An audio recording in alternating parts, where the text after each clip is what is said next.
आज हम एक ऐसे कैमरा फुटेज की जांच करने वाले हैं जो एक व्लॉगर की आखिरी रिकॉर्डिंग है और शायद उसके गायब होने का अकेला सुराग भी। तो चलिए इस रहस्य की तह तक चलते हैं कि उस रात आखिर हुआ क्या था।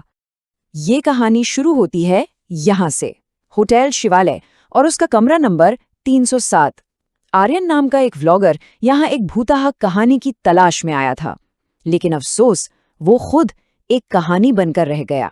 जब वो गायब हुआ तो इस कमरे में सिर्फ उसका कैमरा ही मिला। और यही एक सवाल है जो हम सबके दिमाग में घूम रहा है। जो इंसान भूताहा जगहों का सच दुनिया के सामने लाने निकला था, वो खुद एक अनसुलझा रहस्य कैसे बन गया? आर्यन के साथ आखिर हुआ क्या? तो चलिए इस रहस्य की परतें खोलने के लिए हमें शुरू से देखना होगा आर्यन की वो आखिरी रिकॉर्डिंग।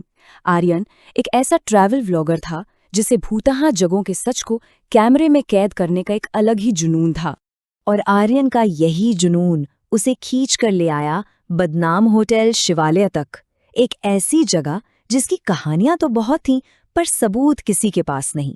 और आर्यन उसी सबूत की तलाश में अकेला ही निकल पड़ा था। तो कैमरा ऑन है और अब हम आर्यन की नजरों से देखने वाले हैं उस रात की शुरुआत, जब उसने उस मनहूस होटल में कदम रखा। और यहीं से कहानी ने एक बहुत ही खौफनाक मोड़ लेना शुरू कर दिया। जैसे ही कैमरा इस होटल को दिखाता है ना, पहली ही झलक में दिल में एक अजीब सी बेचैनी होने लगती है। धुंध में लिपटा हुआ, दुनिया से एकदम कटा हुआ, ऐसा लगता है मानो ये जगह अपनी दीवारों के पीछे न जाने कितने ही राज छिपाए बैठी है। फुटेज में उस रिसेप्शनिस्ट का चेहरा देखिए, उसकी आंखों में डर साफ पढ़ा जा सकता है जब उसने झिझकते हुए कहा, सर कोई और कमरा ले लेंगे क्या? लेकिन आर्यन को तो चुनौतियां ही पसंद थी। उसे जो कमरा मिला उसका नंबर था 307। कहने को तो बस एक नंबर, लेकिन इस होटल में ये एक चेतावनी की तरह था। अब आर्यन का कैमरा हमें उस लंबे डरावने गलियारे से आगे ले जा रहा है। फुटेज में उसके कदमों की गूंज के साथ साथ हवा भी भारी महसूस हो रही है, जैसे जैसे वो उस दरवाजे के करीब पहुंच रहा था। और फिर वो उस दरवाजे पर पहुंचता है। दरवाजे को देखकर ही लगता है जैसे इस पर किसी ने हमला किया हो, लेकिन अंदर का मंजर उससे भी ज्यादा डरावना था। दीवारों पर ये खरोचों के निशान, ये किसी जानवर के नहीं, ये नाखूनों के थे, जैसे कोई बाहर निकलने के लिए तड़प रहा हो। अब कहानी रात के उस हिस्से में पहुंचती है जब पूरा होटल सो रहा था, लेकिन कमरा नंबर 307 जाग रहा था। रिकॉर्डिंग में टाइम देखिए, रात के ठीक 2:47। अचानक आर्यन की नींद टूट जाती है। उसे दरवाजे के बाहर किसी के चलने की आहट सुनाई देती है और उसका कैमरा उस वक्त भी सब कुछ रिकॉर्ड कर रहा था।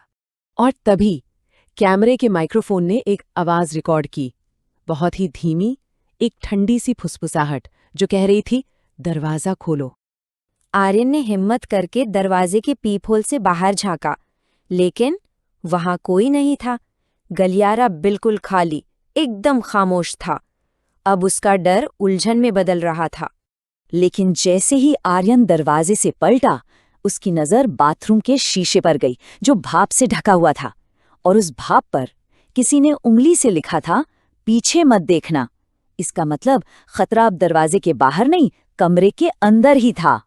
एक तरफ थी ये चेतावनी और दूसरी तरफ आर्यन का जुनून, सच जानने की जिद। और उसने फैसला कर लिया, उसने उस चेतावनी को नजरअंदाज करने का फैसला किया। आर्यन ने हिम्मत जुटाई और वो पलटा। जो बिस्तर 1 सेकंड पहले तक खाली था, अब उस पर कोई बैठा था। गीले बालों वाली एक लड़की, सफेद लिबास में, जिसका चेहरा नीचे की ओर झुका हुआ था।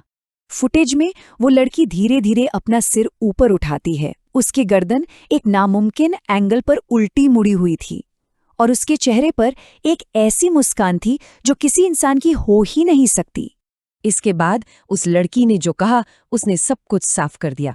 उसने कहा, कमरा 307 में जो भी सो जाता है वो सुबह नहीं उठता। और ठीक इसी पल कैमरा बंद हो गया। फुटेज यहीं खत्म हो जाता है, लेकिन कहानी नहीं।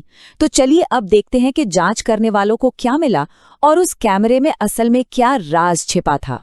अगली सुबह जब होटल के स्टाफ ने कमरा खोला तो वो खाली था। आर्यन गायब था। पहली नजर में ऐसा लगा कि वो बस चला गया है, मामला यहीं बंद हो सकता था। पर वो अपना कैमरा वहीं भूल गया था। और जब उस कैमरे की आखिरी करप्ट हो चुकी क्लिप को रिकवर किया गया तो एक ऐसा भयानक सच सामने आया जिसके बारे में किसी ने सोचा भी नहीं था।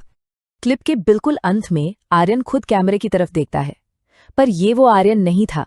उसकी आंखों में कोई और झांक रहा था। वो मुस्कुराते हुए कहता है, आज रात कोई मेरे साथ सोएगा। और ठीक उसके पीछे आईने में वही लड़की खड़ी थी।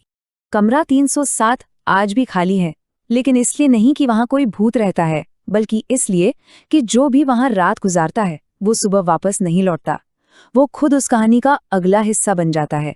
सवाल तो बस एक ही है, अगला कौन होगा?